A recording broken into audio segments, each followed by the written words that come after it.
This is Charlie Parsons for the Stomping Ground, powered by Wow Hydrate and available on DAZN. Hello, Ben. Good afternoon. How are you? I'm very well. How are you? I'm good. Everything about this week is already crazy. We saw the LA one. You were out there for that, obviously. We see the events in Riyadh. We've now got Buckingham Palace transformed into Wembley Arena. Special scenes all over the gap.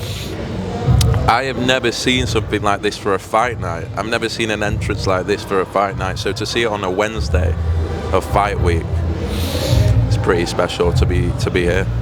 Your man Tyler Denny working out now. He has a big task on his hands. Everyone knows that, coming up against Hamza Shiraz. But he is sort of the Cinderella man. They've doubted him a million times before and they'll doubt him again. Why does your man do it come Saturday night? I think experience, activity, consistency, preparation. Been in there with every style, tall fighters, River Welson, Ben, Brad Ray, great sparring this camp. Ben Whittaker's been in there.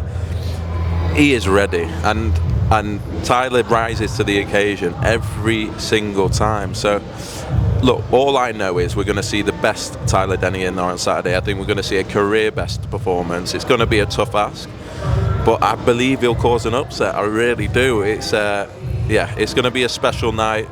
The journey that he's been on just to be here is incredible. He's one of the best stories in British boxing. He's inspirational to everyone involved with him, and he deserves Saturday night. Chief support, 95,000 people watching Tyler Denny. Sick, innit? Unbelievable.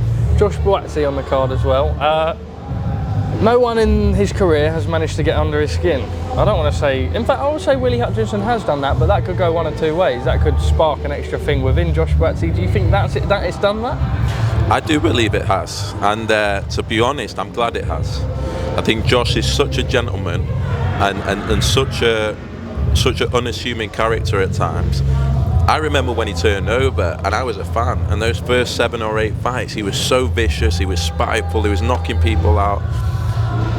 I feel like Willie's lit a fire inside of him. I really do, and I think Willie Hutchinson 12 months ago, are we even looking at that fight? No.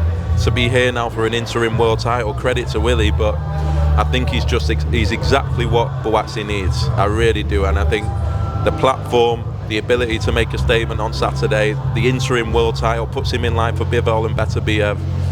It's a huge fight, it really is, and I know a lot of people are picking Willie, which makes it even more interesting, which makes it even more of an opportunity for Josh to go out there and make a statement. Anthony Joshua versus Daniel Dubois. Sort of going with the same thing every interview this week, anyone I speak to. Is this the most respect Daniel Dubois has ever been given by fans, media, public, anyone going into a fight? It's mental how things can swing. I remember going into Usyk, sorry I'm moving around a lot. You're good. I remember going into Usyk and the level of disrespect was off the charts. I think he's getting a lot of respect now. I have to question, we never really knew how good Hrgović was. You know, we did hear a lot of stories, and I appreciate Daniel showed a lot of grit and heart in that fight. But you know, I think Anthony Joshua is still streets ahead, and I think he is built for nights like Saturday night. He's been here plenty of times. It's Wembley Stadium. It feels like a homecoming for him. I'm a massive fan of Anthony Joshua, and he's in great form. I expect a statement performance. I really do. Do you think this is the best version of AJ we've ever seen? Possibly, yeah. I really do. I think I always believe that. I think when a fighter comes off a loss, and particularly two like he did, you learn a lot about yourself. And I remember at that point, people were calling for him to retire. Make or break as such? Every fight at this stage is make or break. If he'd lost to Franklin or Helenius or Ngannou, I'm sure that was make or break. But I think to come back in the way he has after the 2 Usyk defeats and after the ridiculous amount of criticism coming his way, he's got so many millions in the bank. He doesn't need to do it. He does it for the love of the sport, and I think credit to him to have got himself back to this position. And I think he will make a statement. Ben, you were involved in Los Angeles, you're involved in London, you'll be involved in Riyadh come October the 12th. What can you take away from working with Turki Al Sheikh, the GEA, Seller, people like that?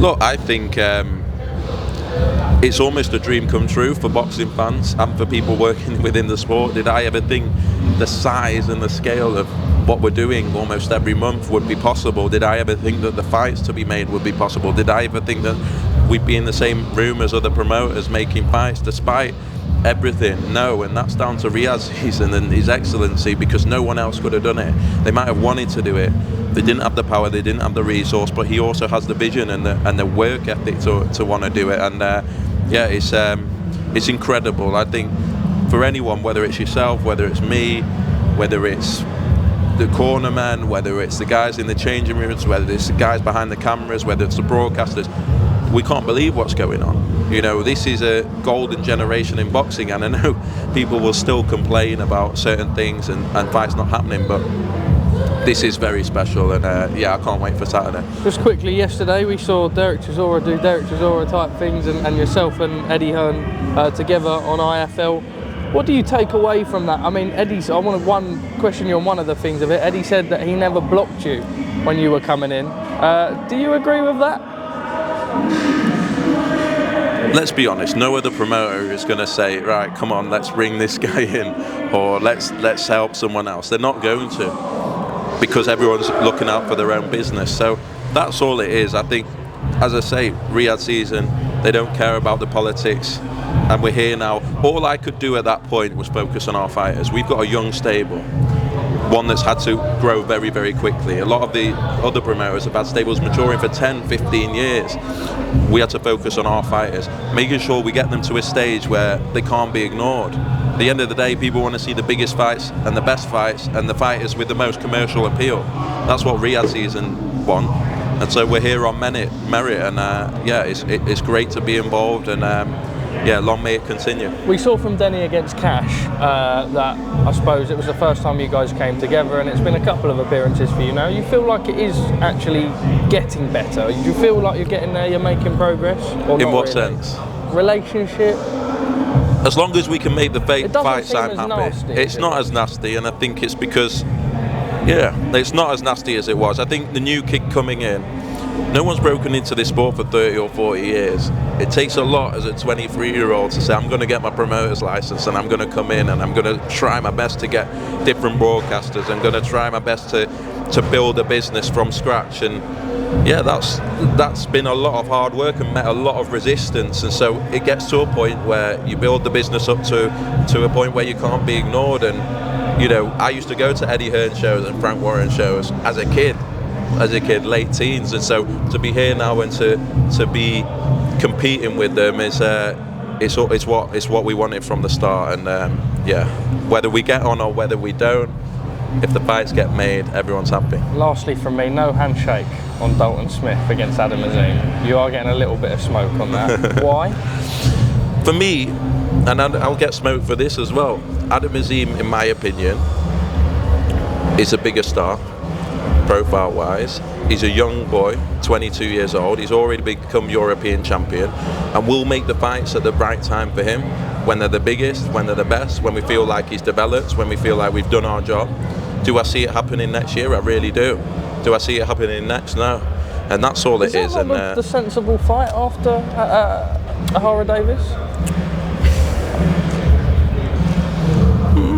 Listen, the terms could be, you know, Turki Al-Sheikh might come along and make it all make sense.